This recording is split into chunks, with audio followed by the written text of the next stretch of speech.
people here were out of work. Two families.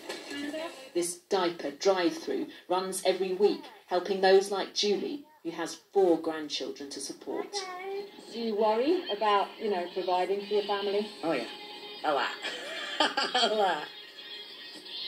Yeah, thank God we got the churches and the food pantries and the diaper drives. If not, then I don't know what we'd do. I mean, my Social Security, I pay the rent and pay the bills, and then it's busted.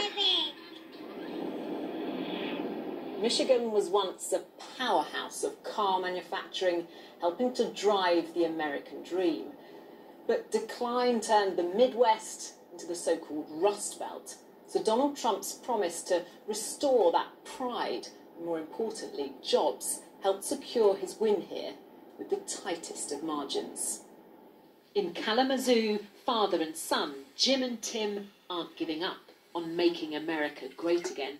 They've been restoring classic Corvettes for nearly 40 years, and business has never been better, thanks, they say, to the president. I'm voting for Trump because the country needs to be run like a business again.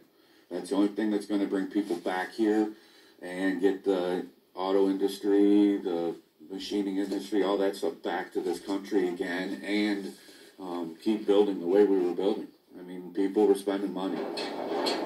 The US economy was travelling in the right direction before the pandemic. But will that be enough to convince voters in this crucial state? And we can speak to Rebecca in Michigan tonight.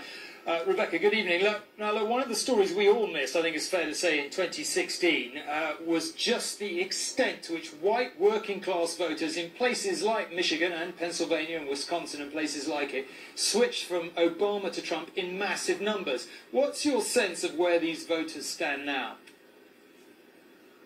Yeah, Donald Trump surprised many by managing to win over those blue-collar workers here in Michigan who traditionally would have voted Democrat. But the people I've spoken to here this week say over the last 4 years, those promised jobs, that hoped-for new dawn for manufacturing simply never materialised. And don't forget, Donald Trump only managed to win this state by 0.2 percentage points. There were only around 11,000 votes in it, so it was incredibly tight.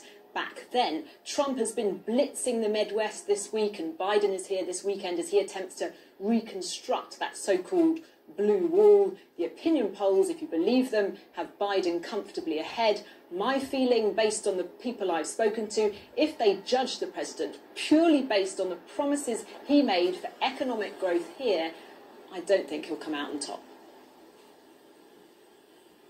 OK, Rebecca, thank you very much indeed. Well, one thing's for sure, Republicans did really want to be talking tonight about states like Michigan and its neighbours, Pennsylvania and Wisconsin, but instead they do seem to be battling to hold on to absolutely must-win states in the South, like Arizona, which has only voted Democrat once in the last 17 elections for Bill Clinton in '96, and John is there for us tonight. John, one thing's for sure, Donald Trump does not want to go into this election worrying about states like Arizona, but it seems like he is.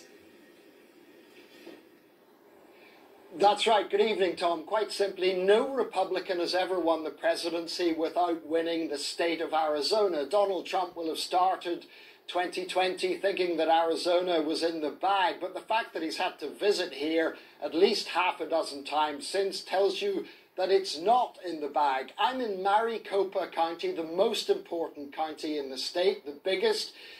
Without Maricopa, you simply don't win Arizona.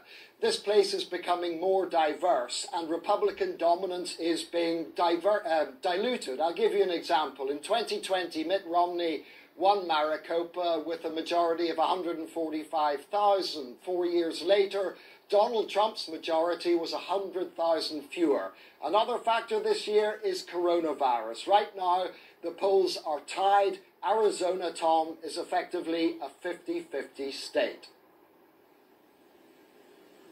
OK, John, thank you very much indeed. Well, of course, I'm in Washington, so as you'd expect.